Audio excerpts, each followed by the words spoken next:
Assalamu alaikum. This podcast has been brought to you by SeekersGuidance, the global Islamic seminary. Help us spread the light of prophetic guidance to millions around the world by becoming a monthly supporter. Make a small donation at seekersguidance.org/donate. As little as $10 a month can help people find life-changing guidance. The next question is, does the intent or motive of being rewarded for an action negate or compromise the sincerity of my intent? I'm troubled by self-interest and ritualization over sincerity. So does seeking reward affect the intention? Allah subhanahu wa ta'ala is Arhamur Rahimin. He is unimaginably merciful. Right? He is more merciful than any imaginable reality of mercy that you can imagine. Right? So Allah subhanahu wa ta'ala does not reward us according to what we deserve. Because if you consider what is due to Allah, then we don't deserve anything. Right? You owe your existence to Allah. You owe every breath to Allah. You're absolutely indebted to Allah. Even if you gave everything to Allah, you would fall short. So Allah does not demand from you perfection, not in your actions and not in your intentions. Right? And He knows that we are weak. Right? خُلِقَ الْإِنسَانُ ضَعِيفًا. Allah has created us weak. He has created us short-sighted. He has created us hasty. That's how we are, and He'll accept us in that reality. He does not make us responsible for more than we're able. So when it comes to intention, we see from the Quran and the Sunnah that there are 3 levels of intent. All of them are considered sincere. If we begin from the top, pure sincerity is that you act only أن تعمل لله تعالى دون ملاحظة معنى آخر البتة, is that you act purely for Allah subhanahu wa ta'ala without any consideration of any other meaning whatsoever. As one of the poets said, وَلَوْلَا هَوَاكُمْ فِي الْحَشَى مَا تَحَرَّكْنَا. Were it not for yearning for you deep within us, we would not have even moved. Right? That is high sincerity. Right? That's the Abrahamic way. إِنَّ صَلَاتِي وَنُسُكِي وَمَحْيَايَ وَمَمَاتِي لِلَّهِ رَبِّ الْعَالَمِينَ. Say, my prayer and my devotion, my living and my dying are all absolutely for the sake of Allah, Lord of the worlds. That is absolute sincerity. That's high sincerity. And that sincerity has subtle degrees of purity, of intensity, and of perfection. And that's what we should aspire towards. However, lower than that, but still a high degree of sincerity because you are seeking from Allah, is to act seeking reward for it. Whether it be you want the palace in paradise or this or that. Why? Because it's from Allah. It's His garden. Right?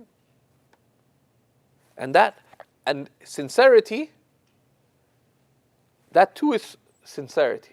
It falls short of the pure standard of sincerity, but if you are asking from Allah, it is sincerity.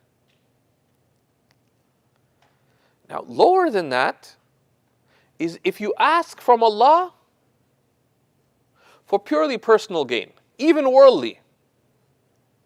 You really need to go to the washroom, and there's a lineup. So you say, oh Allah, I need to go to the washroom. Now, you aren't thinking about Allah.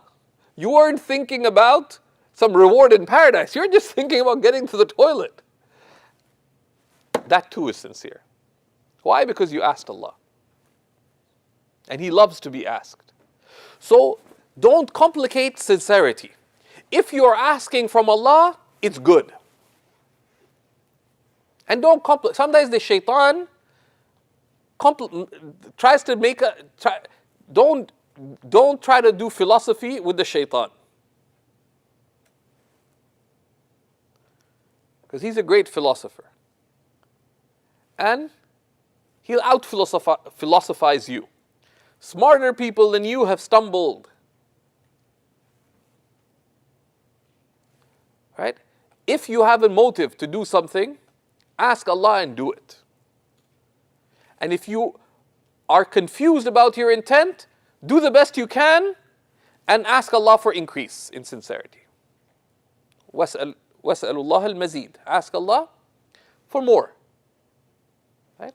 To improve. So don't say, I'll only make dua when I have that right focus. No. Raise your hands and ask Allah. The Prophet ﷺ, Allah loves to be asked and hates not to be asked. Even if the strap of your sandal breaks, ask Allah for it. Of course, then you take the means to fix it. But everything, ask Allah, even if it be mundane. Then if you can make the intention higher, right? And two of the meanings that help us raise our intention is to feel your neediness to Allah. Al-iftiqar ila Allah, that's one thing. Feel your neediness to Allah in whatever you're asking. And the other is out of gratitude to Allah. Right?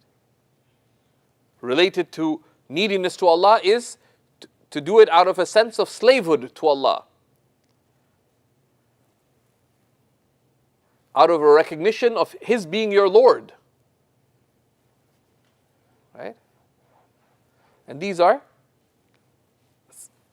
four of the things that they say are facilitative to increase in the degrees of sincerity. Neediness, gratitude, slavehood to Allah, that I'm your servant.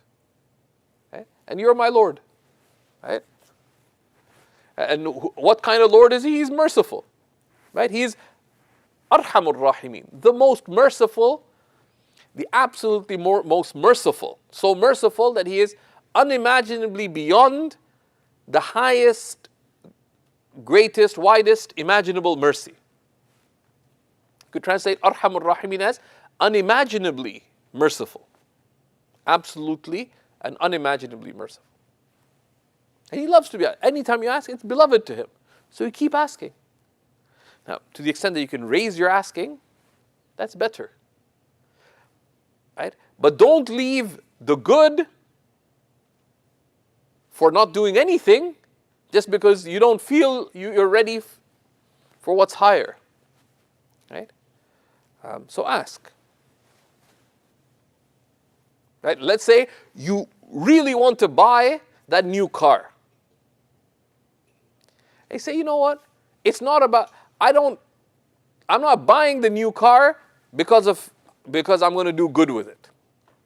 I'm not buying the new car purely for Allah. I want the new car. Ask Allah for it.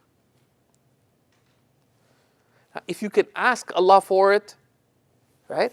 Ask Allah for it anyways. If you can think that you're asking Him for it because your neediness and gratitude, slavehood, lordship, these are four meanings that are easy to remember. That'll help you raise your intention. But if you're going to seek it, ask it anyways. Make a habit of dua.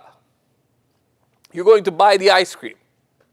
So why would I ask Allah for ice cream of all things, especially after big breakfast, big lunch, and big dinner? Now, ice cream, I ask Allah for that too. Are you going to go for it? Yeah. Then ask Allah for it. So Allah, I ask you for this ice cream.